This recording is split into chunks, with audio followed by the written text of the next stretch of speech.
to how big your project was and how long this integration phase was to how painful and awful this particular process was. GM says he's still hearing background music. I suspect that's an anomaly, so if you refresh your browser, I think that will probably go away. ClearCase is quite the piece of work. In fact, this idea of an integration phase, it wasn't like they thought deeply and thought, oh, this is the best way to do things. It was sort of just left over from the kind of common traditional engineering metaphors. In fact, I remember a story that Martin Fowler tells about the very first software project that he ever saw.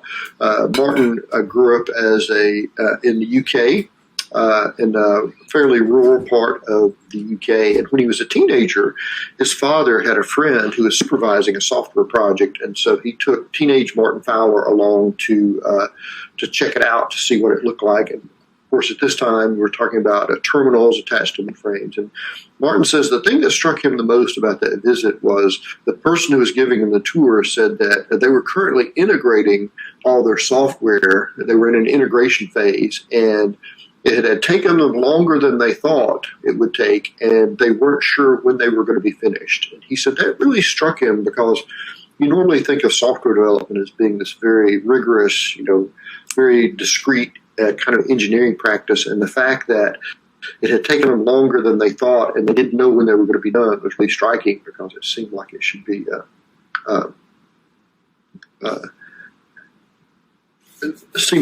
a lot more efficient. MS has used ClearCase for continuous integration a long time ago.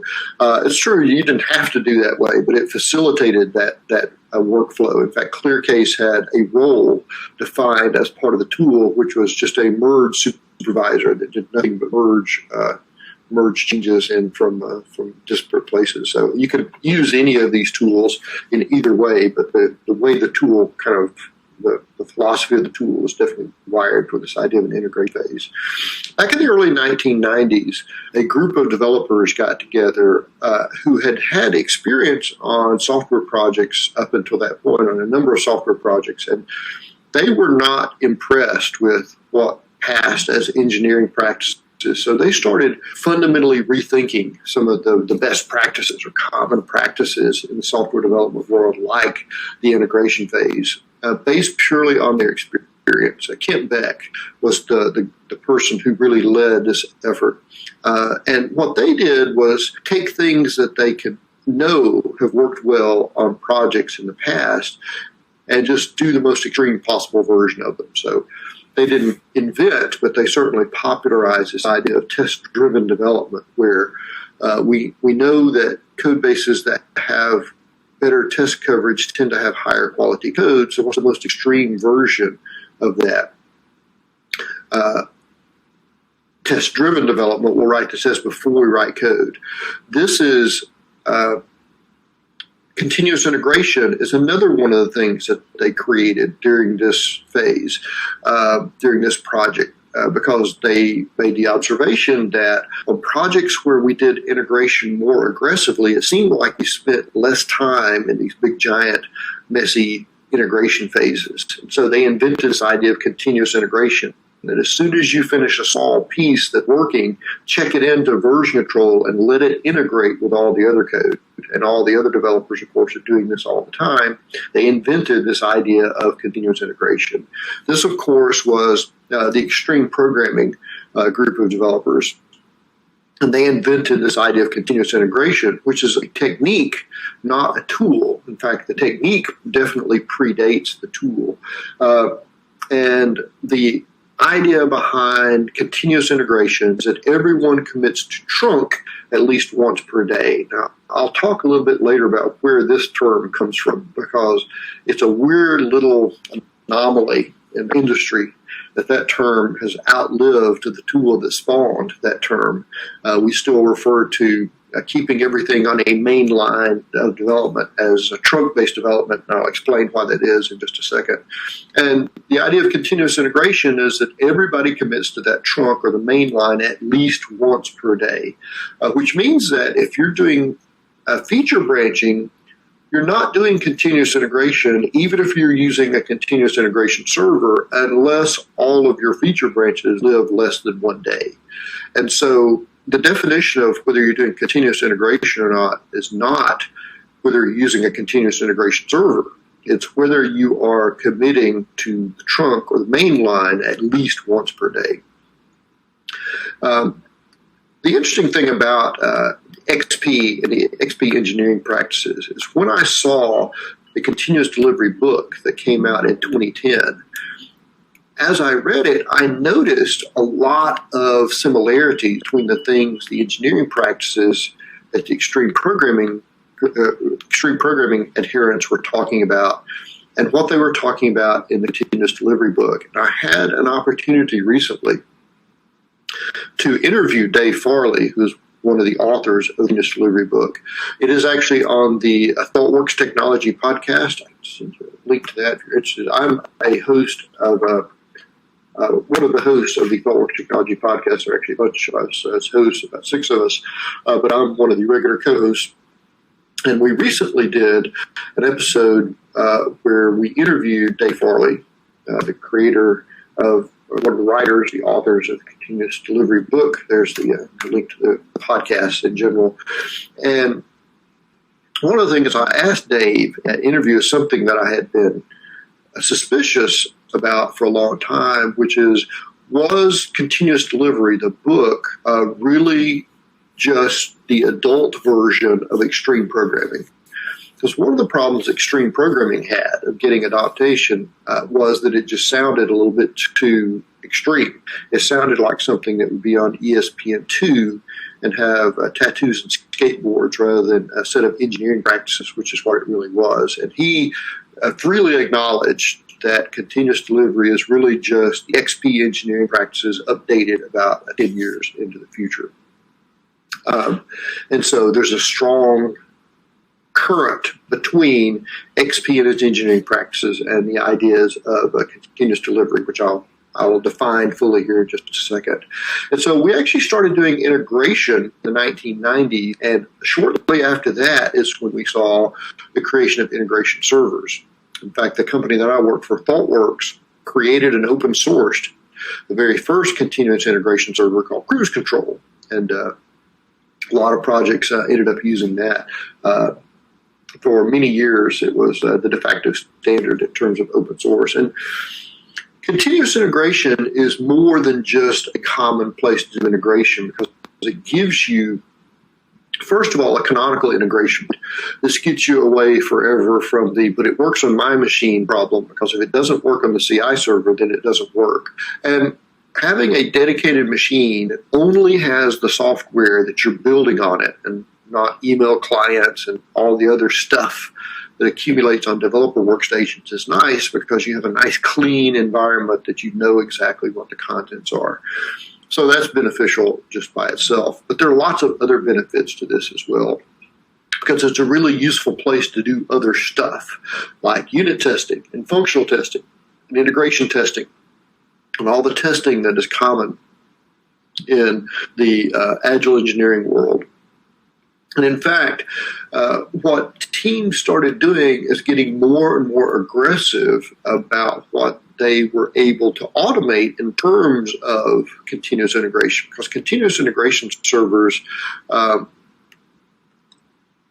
are basically designed to kick off every time you make a change to your code and create a feedback loop. And so what you end up doing, what developers end up doing, is this longer and longer list of all these verifications they want to do, including things like increasingly automated machine provisioning using tools like Puppet and Chef, and of course now we're building things on the cloud, etc.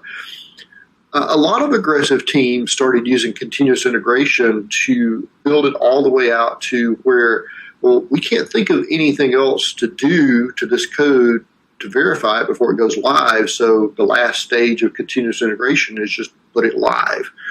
But that's really continuous deployment. So let's back up a second and talk about the difference between a continuous integration server and a deployment pipeline.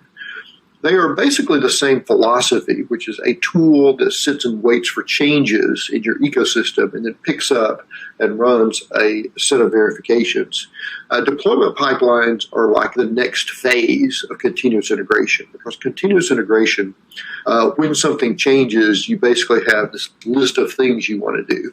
Whereas a deployment pipeline has stages. These are very purposeful stages where the goal of the pipeline is to achieve success in one stage and then automatically go to the next stage, keep going as long as it can achieve success. In the first stage, a deployment pipelines typically mimics continuous integration. So the first stage of a deployment pipeline is typically called a commit stage, where it pulls in source code commit tests and build scripts from version control. This is exactly like a continuous integration server does. It then compiles all the code, runs things like unit tests, and then does this assemble step. Now, what we're doing here is taking whatever artifacts we have created during this stage and moving it over to this artifact repository. Because there's no real reason to recompile your code every single time. And in fact, you take a chance that different settings will cause differences in different compilation artifacts. And so an artifact repository in continuous delivery terms is not something like Artifactory or a NuGet repository or something like that. It's just storage on a file system that the deployment pipeline can use as a workspace. Because a deployment pipeline may run several in parallel, so each one of those builds needs a space on the file system to copy class files and create jar files and build ear files and create DLLs and package things up, etc. So that's exactly what that is. And that's what this assemble stage is. Once we've done all the unit testing and all that stuff, move whatever permanent assets we're going to keep over to this artifact repository. So this mimics continuous integration. It runs in every check-in, starts building a release candidate, and of course, if this breaks, you fix it right away. And towards CJ's comment here, the November 3rd event is just a 1-hour interview, a software architecture hour, but I am going to be interviewing Dave again there, and we'll talk, I'm sure, about continuous delivery again. And a huge shout out to CJ's link here to Dave Farley's YouTube videos every week. He has a continuous delivery channel, and it's outstanding. He started this during the pandemic and has kept it going, and it's a fantastic resource. So thank you, CJ,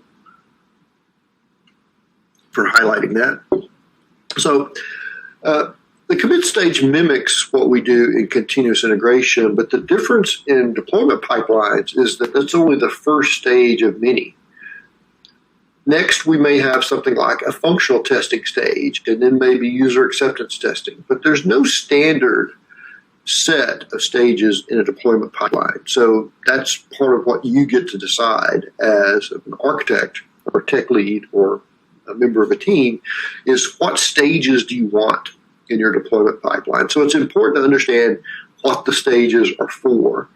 Pipeline stages are really feedback opportunities. If I can get feedback on something about my code, whether it's testing, unit testing, or even something really quick.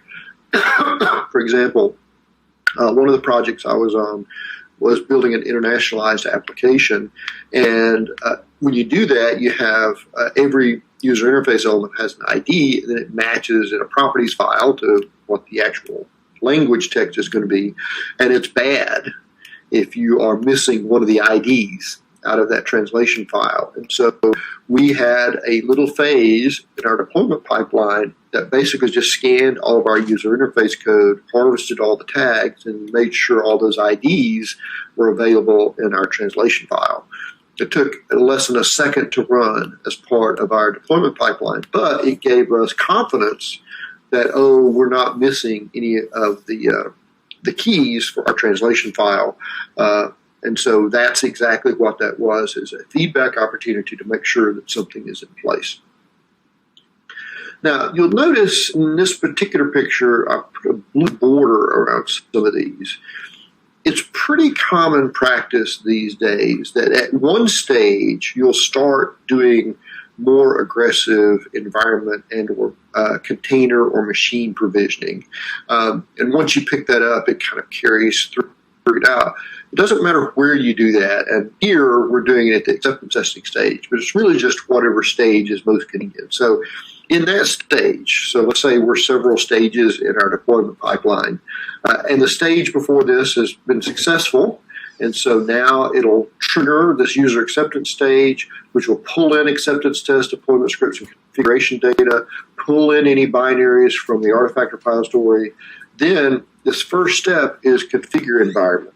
This is build, use Puppet or Chef to build out a virtual machine, or build a container, or use something like Terraform to build a cloud environment for me to deploy this code on. That's what we mean by configure environment, that we want to get this as close to a production-like environment as possible. So we'll spin that up and then deploy and smoke test our application to it. So deploy your application to it and then send a simple request to make sure that the application is up and running. Then run your entire suite of acceptance tests against that ecosystem. And when that's done, you tear it down and then copy any test reports or metadata, et cetera, over to the artifact repository. So these are end-to-end tests in as close to a production-like environment as you can get. And this is really just, it's a strong philosophical part of these engineering practices, because the sooner you can get it into a production-like environment, the fewer intermediate environments you have to get it running in. And getting it to run in intermediate environments is really just busy work, because at the end of the day, you need it to run in development and production. And anything intermediate is just some sort of staging. And so the closer you can get it to a production-like environment, the faster, the better off you are. And that actually we'll see comes up in the last chapter today. We talk about some engineering practices that let you get things into production as quickly as you possibly can. This is triggered whenever the upstream stage passes, and this is the first real DevOps-centric build, which is another advantage of doing this. In more traditional software projects, when you didn't try to get it to really deploy to production until it was near the end, there were a lot of things that you had to resolve around incompatibilities, version differences, libraries, etc. If you're constantly deploying your code to a production-like environment, then you constantly have to evolve that environment and keep it up to date, and so it allows you to do less work. In fact, that is worth mentioning right here. When I was talking about a continuous delivery versus continuous integration, there's an important point here that I failed to make, that I'm coming back to make here, because it's important overall to the class. That not only is continuous integration just easier from a developer standpoint because you don't have this horrible, dreaded integration phase, you actually end up doing less overall work managing versions of your code if you do continuous integration versus the Big Bang integration phase. Because what happens in the Big Bang integration phase is, as all those changes pile up, they get entangled with each other and more entangled, and part of that integration phase is untangling all that junk that has gotten tangled up. I am a consultant by trade, and so I get to see a lot of very broken software in some cases. We have a client who had a feature branch that was over a year old, and they decided ultimately to throw the code away and re-implement it rather than try to merge that feature branch into the code base, because it would take longer to get all those merge conflicts resolved than it would be just to implement the feature from scratch. And so that's a really important lesson that we learned. And in fact, we'll see, keep repeating over and over again, is that not allowing things to get tangled up by themselves allows you more efficiency and less overall work when you're doing continuous integration than if you're doing an integration phase. So this is not really just moving one piece of work from one place to another. This is literally a significantly less amount of work done managing merges in continuous integration versus having a big giant integration phase. We'll see this lesson pop up over and over again. So this is my user acceptance testing phase that I was talking about here. Up until now, I've been assuming that every one of these phases in a deployment pipeline is automated, and we certainly really like automated things in this world. But there's some things on projects that just defy automation, either at least two good reasons for that. One is there's something that is automatable, like regression testing, but your organization just hasn't reached the level of engineering maturity yet to allow you to do that. And so it's just a matter of time until you can build up to being able to do that. But there are other things that just fundamentally defy automation. Like, for example, assessing the legality of a software change. As much as we'd probably like to automate that roll away, we can't, at least not yet. And so deployment pipelines need to be able to facilitate manual stages for things like exploratory testing, which will never automate away because it's a human trying to figure out an innovative way to break your piece of software. And so deployment pipelines can accommodate manual stages. And so this is, just like before, triggered by an upstream stage finishing. And it pulls in version control, deployment scripts and configuration data, pulls in binaries in the artifact repository. The first step here is configure environment exactly like we do in automated stages, so that's not different. Deploy and smoke test your code to that environment. But where this red line is, the little barbell line right there, is whatever manual process you're doing. And that may take hours or days or even weeks. But when that is done, it tears down that environment and then issues a pass-fail, because this manual stage may be followed by another automated stage. So, for example, maybe you have a rule on your project that says after exploratory testing is complete, then move your code over to a scalability test to see if it's a viable release candidate or something like that. So you still report the outcome to the integration server so it can tear down the environment that it is wired up and also report status. Manual stages are pretty common in deployment pipelines. Maybe you don't want to disrupt your UAT environment, and so you want to stage deployments into it. Maybe into integration, you want to not disrupt things. Maybe even production. More about that in just a second. And here we need to talk about the push versus a pull model for deployment pipelines. So when I was talking about them before, I said that deployment pipelines, when a particular stage is successful, it automatically promotes to the next stage, tries to become successful. But that's not good if you have a manual stage, because you don't want to be halfway through exploratory testing and then someone push a new release that wipes out the work that you've been doing. And so push is the automatically promote to the next stage. Pull is having a person say, okay, move this into the next stage.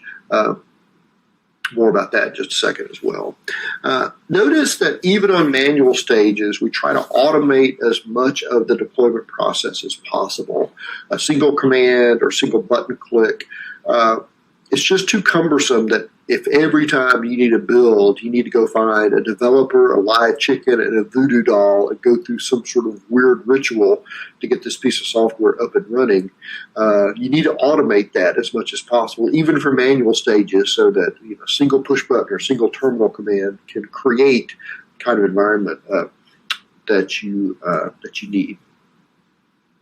This is a picture from the continuous delivery book of the whole thing in one picture. There's the commit stage that we started with. There's the acceptance testing stage. Notice that some of these stages may run in parallel because this is one of the capabilities of a lot of deployment pipelines. Notice too that once we pick up some behavior like configure environment, we don't give that up. We keep doing that over time. In terms of machinery, deployment pipelines are basically continuous integration on steroids. And so a lot of people use continuous integration tools and just wire up a sort of a partial deployment pipeline. There's actually a commercial add-on for Jenkins called CloudBees that allows you to build full deployment pipelines on top of Jenkins. All the tools, Circle CI, et cetera, are building more and more of these deployment pipeline capabilities. There is a completely open source, freely available, very sophisticated deployment pipeline at GoCD, created by ThoughtWorks. Started as a commercial product years ago, but as ThoughtWorks, we had a small commercial software division for a time, but as that went by the wayside, we open sourced GoCD. But all of them work essentially the same way as something like GoCD, which has a server component and it has agents, which are things that run on physical machines or virtual machines or containers. The agent is the thing that interacts with the server piece to define rules for your deployment pipeline. So, for example, here's an example. In the compile and unit testing stage, we're doing unit testing and running Emma, which is code coverage. The advantage of this agent approach is, notice here, I can run functional testing on both Windows and on Linux because I have different agents, and so I define what I'm going to run separately from the agents that actually run that stuff. Here's an alternative picture of a deployment pipeline that starts with very basic code, moves through unit testing, and then functional testing, and then maybe into containerization and testing, and then maybe into a staging environment, etc. So let's talk for a second about the difference between continuous delivery and continuous deployment. A lot of people use those interchangeably, but there is a distinction to be made between those, and it's an important distinction. So notice here, unit, functional, and UAT are all promoting to the next stage. These are all push stages. But right here, staging, I'll put up a roadblock because I don't want things to automatically promote into staging when they're done with UAT. I want someone to have that happen. This is what's referred to as a pull stage. And that actually, it turns out, is the difference between continuous delivery and continuous deployment. Because in continuous deployment, every stage is a push stage. And so it automatically, every time it gets success, it moves on to the next one. And the last step is go live to production. And that's very aggressive. In fact, it takes some special things to be able to do continuous deployment. We'll talk about some of those things and how to make that less risky, because it sounds, to many of you who aren't doing it, really risky. Turns out you can mitigate a lot of that risk, and I'll talk about how to do that as we go along today.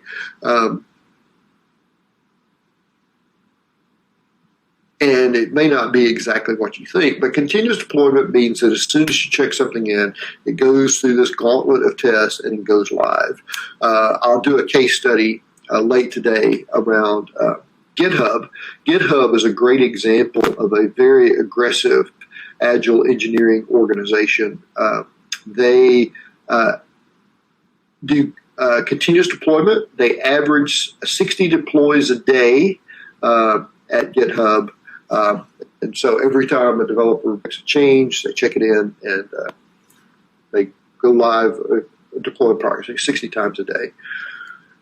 Continuous delivery means it has at least one pull stage, like right here. And that's the fundamental difference between continuous deployment and continuous delivery. The goal is that you have the exact same engineering practices, and that whether you do continuous deployment is really a business decision, not a technology constraint. That's the goal here.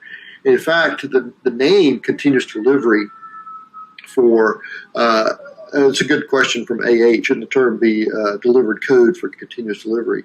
The name, when they were trying to come up with a name for this practice, they didn't really use continuous deployment for obvious reasons. It has an already name.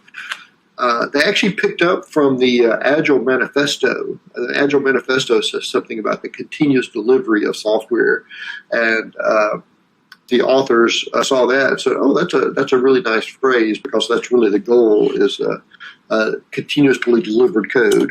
To AH's point here, the point of this is, though, that part of the engineering practices here is to really do this kind of engineering and automation, because, and this is one of the most important things I'll say in this class, and I'll come back to it several times, and it's really the lesson that we learned from the extreme programming developers. We are gradually building our way to what true engineering is going to look like for software engineering. And it's probably not going to look a lot like the kind of civil engineering or building engineering or structural engineering that we often use as metaphors. We have to build our own practices around engineering. And at least part of that, I believe, is going to be around incremental change and automated verification.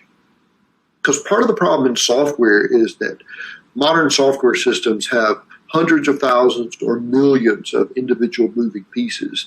And a lot of those pieces can change quite drastically and change the overall behavior of the system, even with a tiny change. And so sanity in software development is really, can I make a small change somewhere and verify that I haven't broken anything else from that change? That's really what continuous integration does, is it automates as much of that kind of stuff as possible. We relearned that lesson in the DevOps revolution, because what did you have? You had operations people running around, manually installing operating systems and patches. Important things were constantly falling through cracks. How did we solve that? Incrementalism and automation. You build automated machine provisioning. You can make incremental changes, spread those changes out to your whole ecosystem. So we'll see the same thing is true for architectural governance, which we'll touch on a little bit later. And so this is a part of the key to modern engineering practices, is this kind of comprehensive automation. Now, up until now, we've only been talking about code, but databases have to join this party as well. And this is something that in the very early days of Agile software development, this is a big, big headache and sticking point. And in fact, I credit my colleague, Pramod Sadalge, for fighting the good fight here and convincing people that all of these Agile practices do in fact work for relational databases, just like they do for source code. He wrote the Refactored Databases book with Scott Ambler, and has been doing this kind of stuff for a while. And so the general practices of continuous integration, how to do schema changes with tools like FlyawayDB, or a whole bunch of tools now that allow you to do kind of database migrations for schema changes. Those kinds of tools are freely available now. There's a big tool that I'm trying to think of the name of now, and it's eluding me for some reason. But there are a lot of tools in the space that allow you to do that. What I want to talk about is a particular sort of tweaked engineering practice that we have on a lot of our projects that do continuous integration for databases. And it's this technique called fast and slow tests. When you have a deployment pipeline, this thing may take a while to run because we're doing all this staging and containerization and all that sort of stuff. And so you don't want your developers to wait for the entire pipeline to run before they start working on the next thing. And that's really what this commit and unit test stage is for, is a quick verification that I haven't broken anything structurally in my code. Now, functional testing is checking requirements, and staging is checking integration points, etc. But the first thing I need to know is, did I break anything structurally in my code? And so consequently, I'd really like this stage to be as fast as possible. because that's the only really one I'm waiting on as a developer. As soon as it gets past that stage, I know it's structurally okay, and the rest of the deployment pipeline can run and tell me if something's broken later on. And so one of the practices that we have on a lot of our projects is try to make this first stage as fast as possible. And one of the ways to do that is to not reach out to external things. So don't talk to databases, don't talk to integration points, et cetera. Mock and sub everything that's out of process, and it creates really fast set of tests. But if you're going to do that, you're chipping away a little bit at the verification part of the testing. And so hand in hand with that, for the second stage, we say don't mock and sub anything in full database checks, et cetera, integration points, to get a better set of verification. What this does is make this first stage super, super fast as a way of letting people get back to work right away. So here's an example from a project that I worked on that utilized this particular set of engineering practices. And here are two consoles for that code. The front one here these are our functional tests. One in front here, one behind it are unit tests. And so if you look at the unit tests, we run almost 9,000 unit tests in 41 seconds. This is a Ruby on Rails project. So about 9,000 unit tests in 41 seconds. The functional testing at the same time ran about half as many tests and took 248 seconds, which is about 4.5 minutes. So that's the difference between, reaching out to databases, et cetera, and just mocking and stubbing everything, even in a language that's not known to be super performant like a Ruby project. And that's exactly what we're getting at is MS's observation here that testing operations can take a large amount of time is a fun challenge in these kind of environments. And that's exactly what this does is try to not create a bottleneck for testing that takes a long time because it has a huge amount of data or really complicated kind of scenarios to test. And so typically what we do with databases and continuous integration, there's a commit stage, which doesn't talk to the database at all. The acceptance stage then spins up an environment, deploys an app to it, creates a database, and applies schema changes to it using a tool like FlyawayDB or some tool like that. Put test data in those databases and then run tests against them to make sure that everything is working. And if all that works, then tear that environment down and move forward. So continuous integration as an engineering practice started in the early 90s with XP. The continuous integration server started in the late 90s. Continuous deployment actually predates continuous delivery because people were doing that with continuous integration servers. And of course, continuous delivery came out when that book arrived in 2010. And as I mentioned, it really is just updated engineering practices for software development. So that's the definition of continuous delivery. Now, what that means is that engineering practices that I talk about here apply equally almost for continuous delivery and continuous deployment projects, which is nice because you don't have to have a completely different set. It really is a business decision as to exactly how far do we go down this automation path. So now that begs the question, well, okay, if we understand what continuous delivery is, it's really a set of really efficient, automated engineering practices for software projects. That's really what continuous delivery is it's a nice, continuous delivery is a nice encapsulation of that principle on software projects. So now, what characteristics of your architecture make it easier to do that is our next question that we want to tackle here. MS has got a great point here, and one of the great challenges when you have super dynamic data is, and test data is always a challenge because it's bulky, et cetera. So it's one of the great challenges that we're still dealing with on Agile engineering projects. So Absolutely, particularly for more and more dynamic data. There's a really interesting approach, if you haven't seen it in this, it's worth mentioning here, particularly if you have really dynamic data that changes a lot.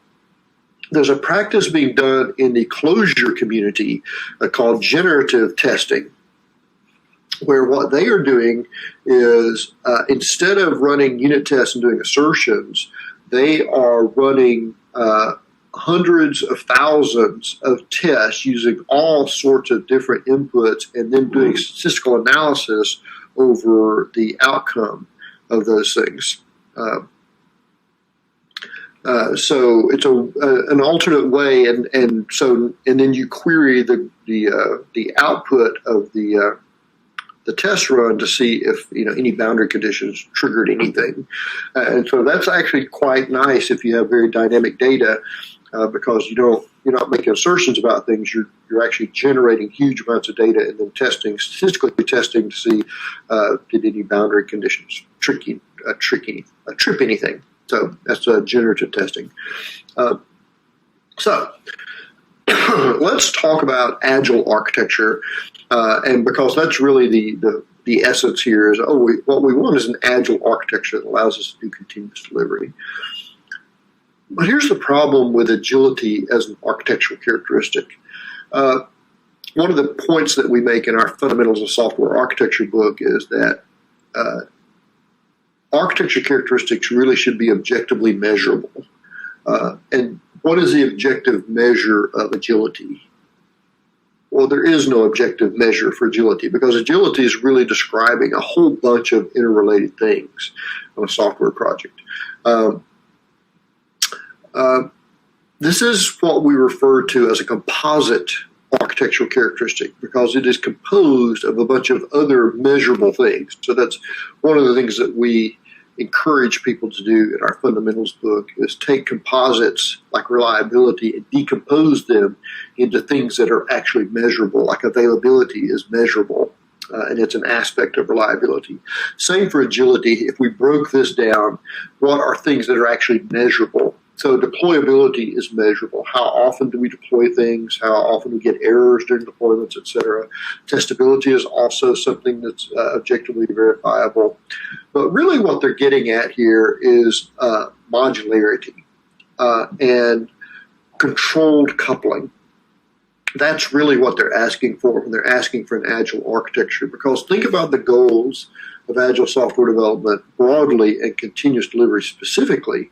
I want the ability to make one small change in my code and then verify that that hasn't broken any other thing within my code base. Well, if I've got really good modular code with good encapsulation, then when I make a change, I just need to check the things immediately around it. Whereas if I have a big ball of mud, every change may have a rippling side effect somewhere else. I have to test the entire system. And so having good modularity, well-defined coupling really facilitates this ability to do things like continuous deployment or continuous delivery. So let's talk about a few ways to measure and describe some of these coupling things that are quite useful here, and some actual metrics that are useful to us as architects, and some terminology as well. So this is probably one that you're familiar with, the cyclomatic complexity, which works for pretty much any structured programming language. This is a metric that Thomas McCabe created back in the early days of structured programming. The formula is edges minus nodes plus 2, where edges are possible pathways through code and nodes are the actual lines themselves. So if you look at this little decision statement we have over here on the left, if you sketch out its edges and nodes view, what you'll see is 8 minus 7 plus 2, so the cyclomatic complexity of this is 3. What this allows you to do is look at and measure the complexity of methods or functions within your code base, which is often a good indicator of several other things that we'll talk about in just a second. But really complex code is generally not good. But you all know that. There's, of course, a shortcoming with this metric in that it doesn't and cannot distinguish between essential versus accidental complexity. Some problems are just really difficult, and some are made accidentally more difficult. And so it cannot distinguish between those things. But in general, even if you have a very complex problem space, having overly complex code is not beneficial for reasons we'll talk about in just a second. There's some other metrics that you can use to evaluate code bases. There's a whole family of these called the Chittimer and Kimmerer object-oriented metric suite that look at things like depth of inheritance tree. Weighted methods per class is the cyclomatic complexity summed for all the methods of a class, since all of these metrics are class level. Afferent and efferent coupling is incoming and outgoing coupling, which we'll talk more about in just a second here. There's a really nice metric in the Chittimer and Kimmerer metric suite called lack of cohesion in methods. And I highlight this one because it has such a terrible description on Wikipedia as to what this thing actually does. In fact, it sounds almost like a Zen riddle. The LCOM is the count of the number of method pairs whose similarity is 0 minus the count of method pairs whose similarity is not 0. Huh? This is actually a slightly better definition. The sum of sets of methods not shared via sharing fields, which also sounds a little bit like a Zen riddle. So what is this trying to tell us, this lack of cohesion metric? So consider a component or class where the M's here are methods and the V's are private fields.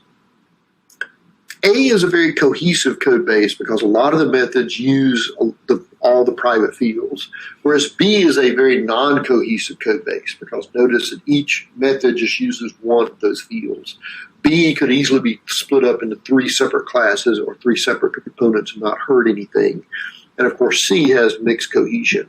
And so that's really what this is measuring, is given the opportunity for coupling, are you taking advantage of that, or is it just incidentally kind of lumped together? This is a really useful metric if you're doing something like an architectural restructuring or migration, because one of the things you're always interested in is how cohesive is this thing that a whole bunch of other classes are pointing to, and how easily can I break it apart. So this is an indicator. A high score here indicates